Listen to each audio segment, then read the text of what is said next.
Dok, dun sa 6-in-1 acne scar protocol nyo, bakit kayo nagdadagdag ng Regeran S? Para saan ba siya? Anong magagawa niya for my scars?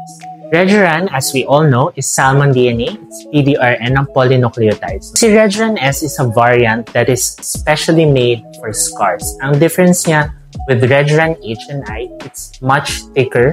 So talagang bagay na bagay siya sa mga lubak na scars. So paano niya inaangat yung scars, Dok? Una yung mechanical lift yung tawag natin. So pag inject namin siya, maangat kasi talaga agad yung scar, no? Kasi nga makapal siya.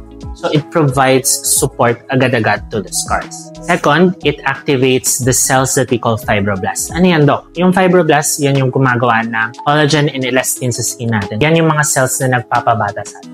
Yung Regeran, sinasabihan nyo yung mga fibroblasts, magtrabaho kayo, no? Gumawa pa kayo ng collagen and elastin, especially dun sa mga lubak na scars para umangat siya. Pag dumami na yung collagen dun sa skin mo, we call that remodeling. Pumapatag na siya, nag-flatten na siya over the next month. Ang tanong ngayon, is it permanent?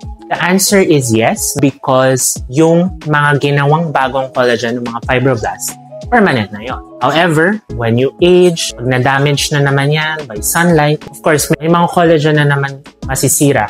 Na normal lang. Kasi nga, we go through life, tumatanda tayo, naarawan tayo. Sabihin na natin semi-permanent. Yung ginagawa niyang collagen is permanent, but then again, yung ginawa niyang collagen, pwede na naman yan masira ng mga external and internal factors.